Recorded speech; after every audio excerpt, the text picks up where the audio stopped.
Pokemon games are easy. You catch some Pokemon, level them up, and battle your way to the top. So, let's make it a lot harder. We're gonna beat Pokemon Emerald at half level. Essentially, we're capped at half the level of the next gym leader. If their ace is level 20, we have to win at 10. If it's an odd number like 29, we'll round up to 15. With some extra rules to make this even tougher, specifically no items in battle and one Pokemon catch per area, I set out on my journey. After getting our starter and beating May on the first try, we had to catch some Pokemon. Since I can only catch one Pokemon per route, I have to think carefully about what Pokemon I want for the future. We caught a Zigzagoon on Route 101, Lotad on 102, and Poochyena on 103. Experience is a major issue in this run, as we can't level up our team too much. By swapping between all of our Pokemon in battle, we can split the XP evenly among the team, preventing us from leveling too quickly. These early battles weren't too hard, as the levels of our Pokemon and the opponents aren't too different. And now they are. The first gym leader has a level 15 Nosepass, making our cap level 8. After catching a couple more Pokemon, I tried the fight. Surprise, surprise, we lost. Despite our type advantage, Roxanne's Geodude can tank our hits and strike back even harder. I didn't want to risk leveling too much, but I needed some extra bulk. So after battling a couple optional trainers, we tried again. Accuracy drops from Mudslap were a game changer, as the first Geodude couldn't even hit us. More than once. Sorry, Bolt. Her second Geodude retaliated, taking out both of my absorbed Pokemon.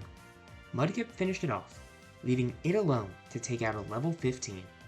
And despite all odds, it did. I unknowingly had the perfect moveset for this fight. Mudslap to lower accuracy, Growl to weaken attack, and Tackle to slowly, and I mean slowly, finish it off. And with that, we defeated 2 muscular rocks and a sentient nose. That might be the weirdest sentence I've ever said. Unfortunately, after carrying the team on his back, Mudkip overleveled to 11. Overleveling during a battle isn't against the rules, but now I can't use Mudkip until after the second gym. Luckily, I had a plan. We rescued a seagull, then sailed to Dewford. The nearby cave has a very useful encounter, Sableye. Its typing gives it immunity to 3 different types, one of which being fighting. Conveniently enough, the Dewford gym is fighting type.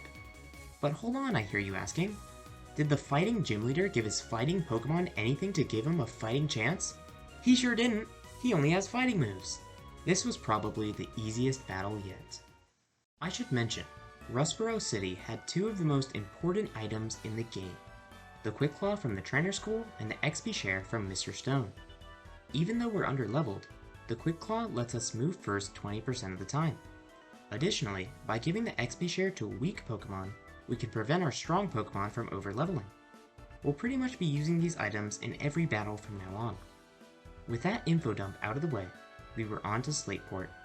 After effortlessly dealing with some Team Aqua grunts and losing my mind over a simple word, we made it to Route 110. I decided to catch Gulpin here, as status moves like Yawn and Poison Gas will be very helpful in the battles ahead. Hey look, a battle ahead! May led with Wingull, so we brought a better bird, Tailo. Its ability Guts doubles its attack if it has a status condition, so we intentionally poisoned it before the battle. Now, is this animal cruelty? Not sure, but it worked. We defeated her other 2 Pokemon with Mudkip and Tailo, letting us move on to Mauville.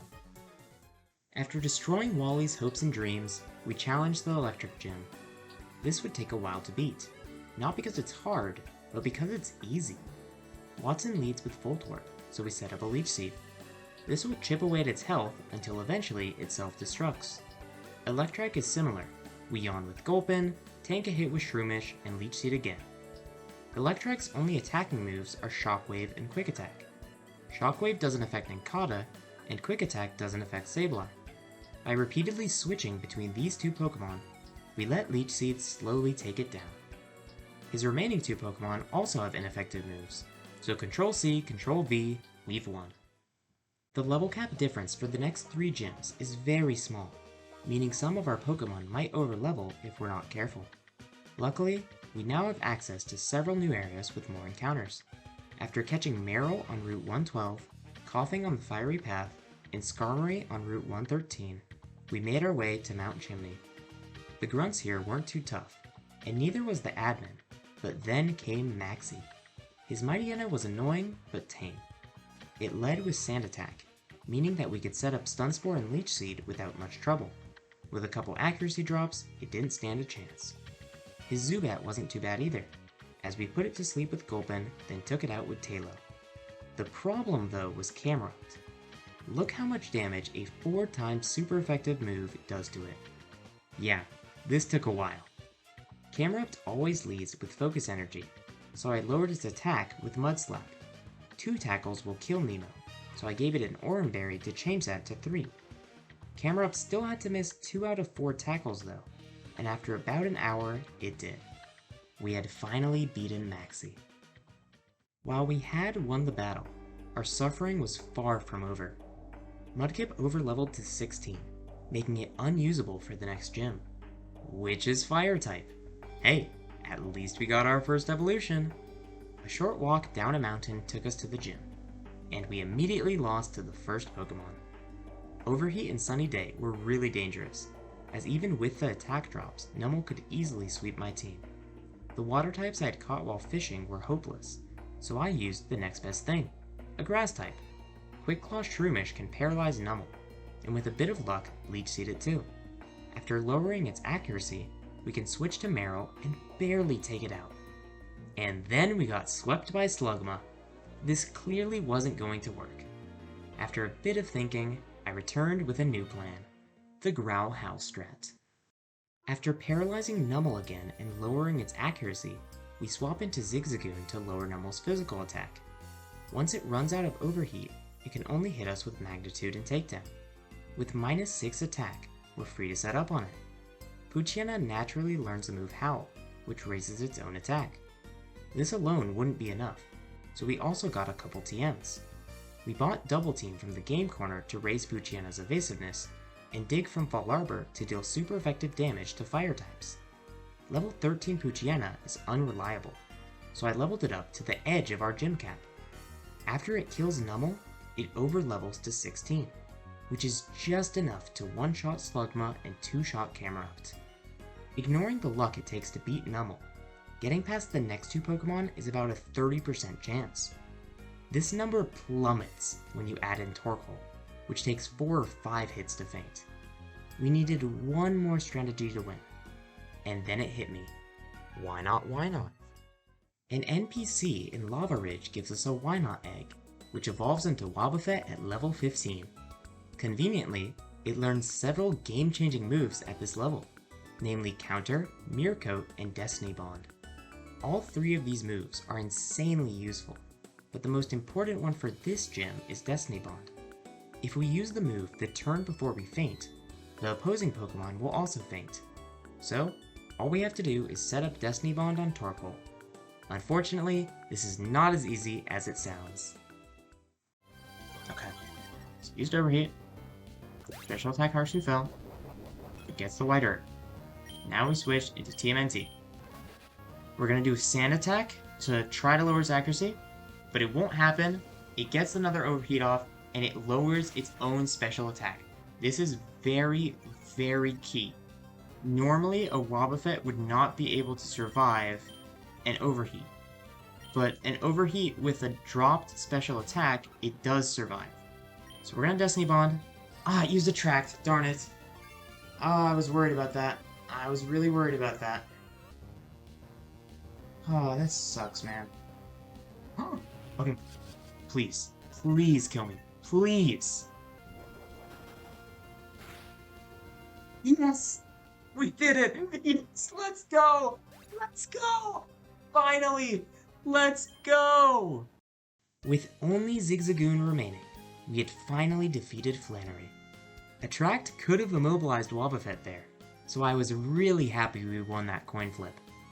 Quick Claw Destiny Bond quickly became our new strat for most battles.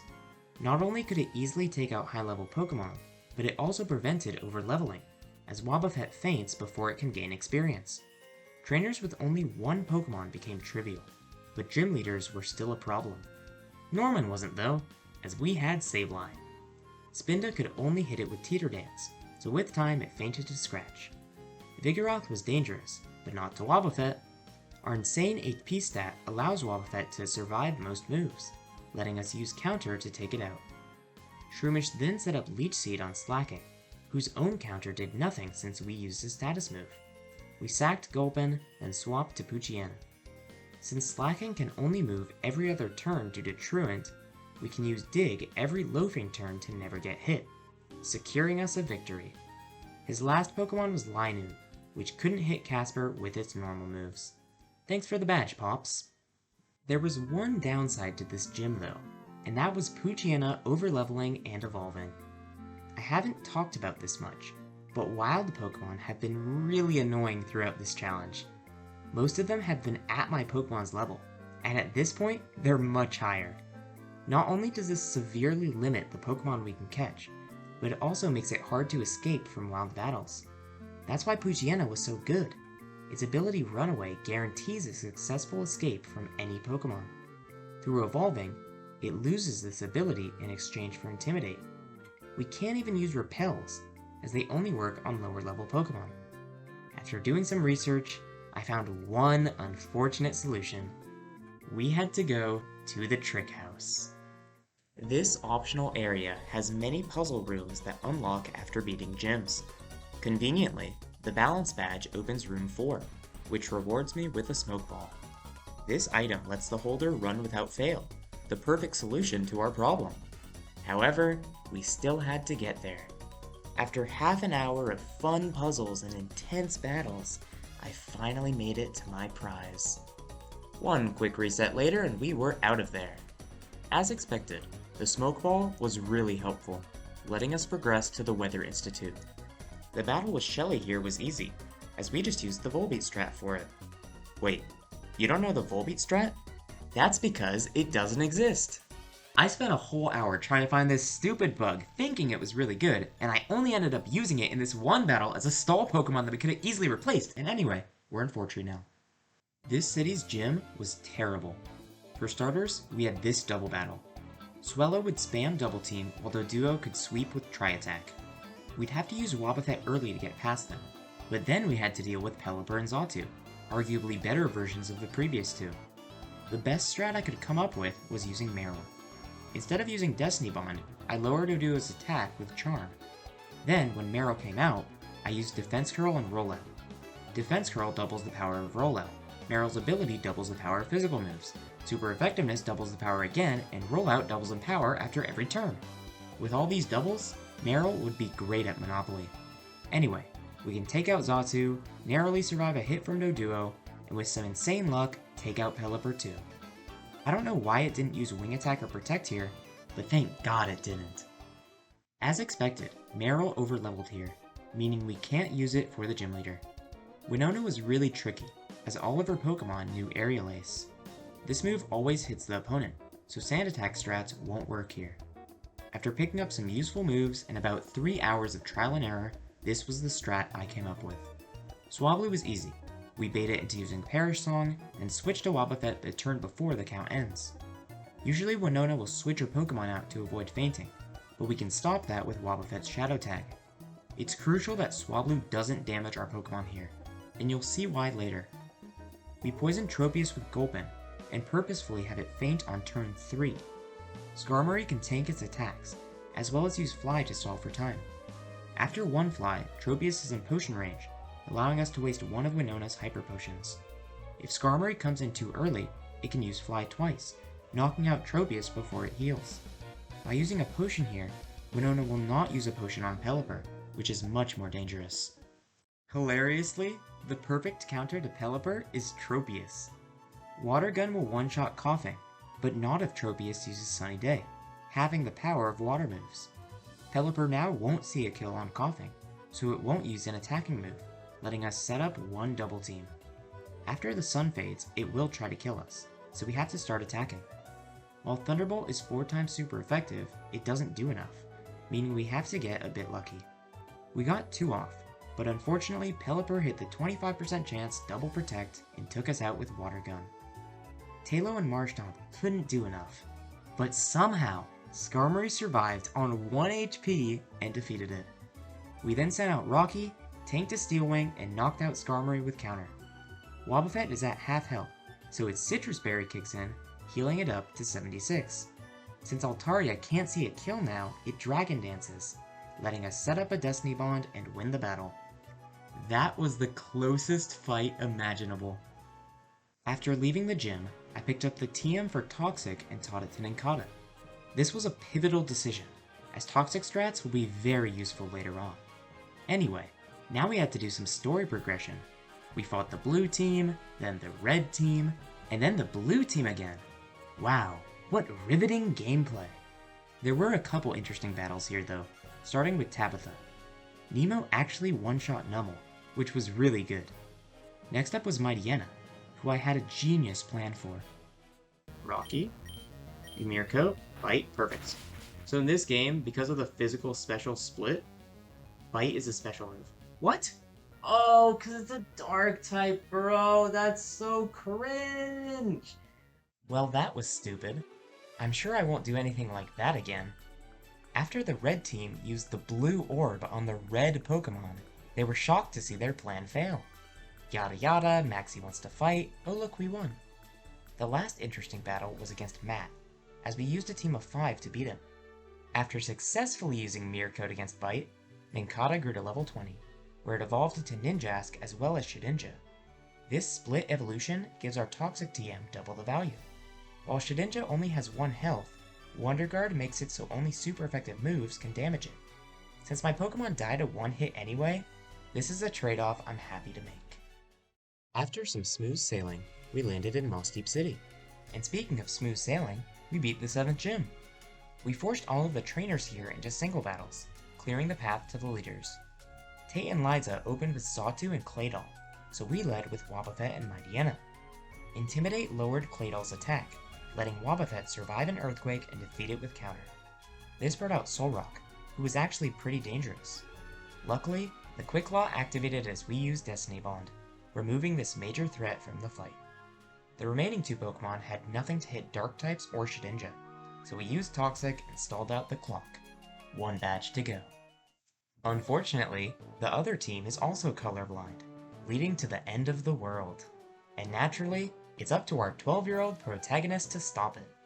After awakening Rayquaza and saving Hoenn, we can finally get back to some challenging gym battles.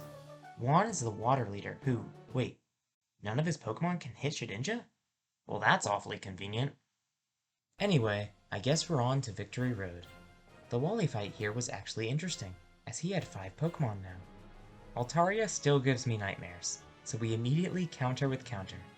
Mario can surprisingly survive a feint attack, so we land a Leech Seed and knock it out. Magneton can only hit Shedinja with Supersonic, which has a low chance of actually killing it. I decide to chance it and get 2 sand attacks off, then switch to Mario and Leech Seed. By switching between Buster and Rocky here, I can safely restore Wobbuffet's HP. If Skarmory can't take out Roselia in time, I can now use Wobbuffet to finish the job. His last Pokemon is Gardevoir, which has nothing to damage Shedinja. It does have the ability Synchronize, so I equip Shedinja with a Pecha Berry to combat the poison. It would be really unfortunate to lose here. Sure glad that never happened. With that battle out of the way, it was time for the hardest part of the run. Our team for the Pokemon League needs to be perfect, as we have to beat 5 strong trainers in a row. After a lot of planning, I decided to bring these 4 Pokemon, and also our level 14 Zigzagoon. But the 6th Pokemon was the most important. We needed a counter for Drake, as his dragons could wreak havoc on the current team. It needed to learn a strong ice move, as well as be able to raise its own special attack. But where on earth could we find a Pokemon like that? Of course, the Safari Zone! Golduck is the perfect counter, as it can learn Ice Beam and Calm Mind. While Psyduck evolves at level 33, we can actually find Wild Golduck in this specific pond. There's only one problem. Golduck has a 5% chance to spawn, and it ranges from level 25 to 40. While the odds of getting one within the level cap are extremely small, that never stopped me before. After a full hour, we finally found one, only for it to run away. I was devastated, but after 30 more minutes, I found another one. At long last, we were ready for the final gauntlet. First up was Sydney, the Dark-type trainer. We paralyzed his Mightyena with Shroomish, then lowered his accuracy with Zigzagoon and Shedinja. Now, it's time for Ninjask to shine. We used 3 Sword Stances to maximize our attack, then spam Fury Cutter. This move is weak, but doubles in power every time you use it. After taking out Mightyena, the move already has 80 power. Since Ninjask outspeeds the rest of the team, this is a pretty easy sweep. Next up was Phoebe, who is actually really tough. I mean, how do you expect me to win when I do this? I survive. I use counter. Oh my god, it's a ghost type! Oh! Eventually, I found a strategy that worked, but it took a while to pull off. We lead with Zigzagoon, as their first Dusclops can only hit us with Curse. When it does this, we switch out, then switch back in. Once we see a Confuse Ray, we swap in Golduck as it takes itself out. This switch is not random. It actually baits out a very specific Pokemon. Since the AI sees a water type on the field, it will send out a Pokemon that is super effective against water. The only Pokemon like this is her Banette with Thunderbolt, which is ideal to set up on. Shedinja can only be affected by its Shadow Ball, so we switch into Zigzagoon. Then, as it tries to hit me, we can switch again. Once we get rid of all 15 Shadow Balls, Banette has nothing for Shedinja, allowing us to freely get 6 sand attacks off. We then minimize its attack with Wobbuffet and stall until it struggles. This takes a long time, but it's very consistent, as now we can use 6 double teams and 6 Calm Minds. At this point, all we can do is use Surf. This strategy is far from foolproof, as we have a 20% chance to get past the next 2 Pokemon. But, against all odds, we dodged 4 attacks and made it to the final Dusclops. Now, this Pokemon is really slow, so my idea was to sand attack it and then hit it with Destiny Bond. However, Golduck had a different plan. It outsped, landed a critical hit, and dodged the incoming Earthquake. Dusclops then ate its berry, which put it outside of potion range. With a final Surf, we were on to Glacia.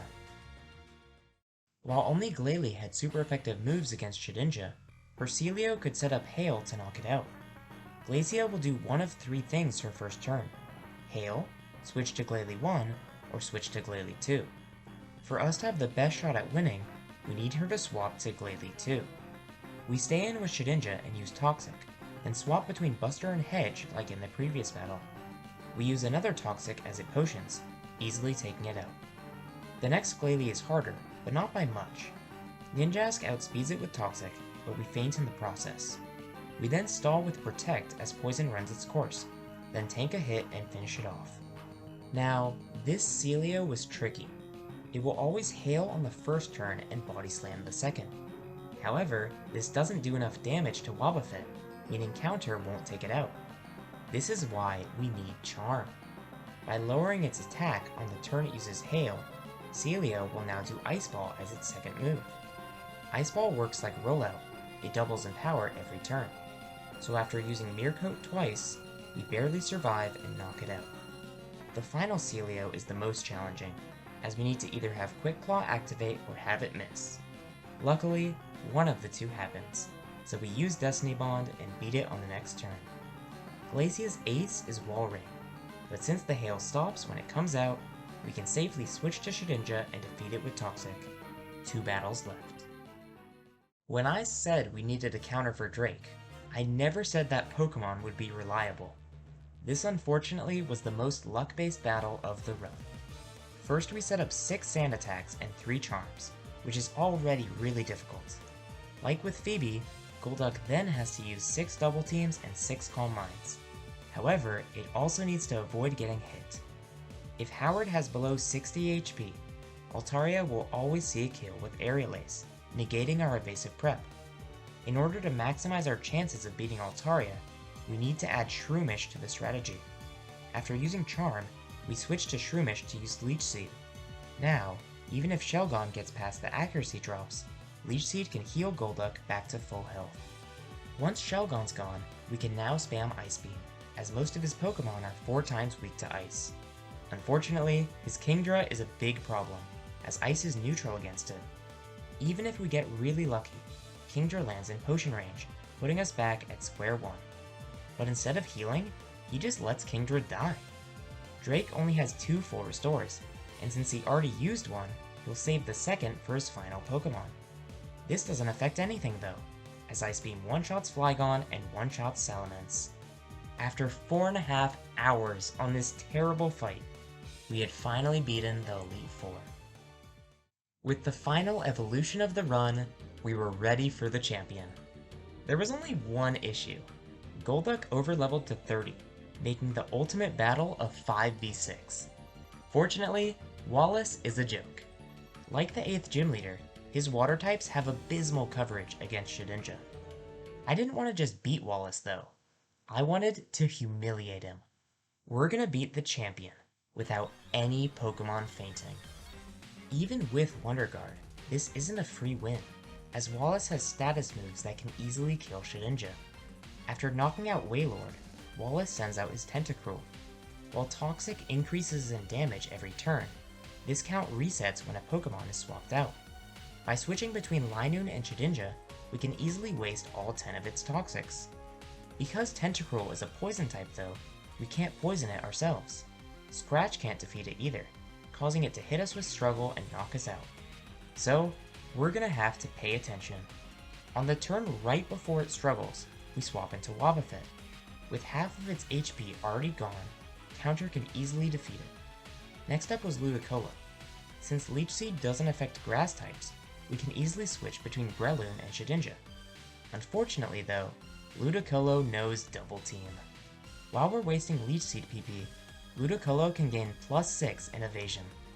This is really bad, as Ludicolo can now easily burn through all of my Toxics. I have to say, this is such a scummy strategy. Thankfully, we know the best counter for a Double Team spammer, Aerial Ace. After teaching the TM to Shedinja, we tried the battle again. After using some Aerial Aces before Toxic, we could narrowly avoid its potion range. With this final threat gone, we can easily knock out the rest of the team. What a clean sweep. And with that, we had beaten Pokemon Emerald at half level. Going into this, I never thought it would be possible without items, but I'm so happy to prove myself wrong.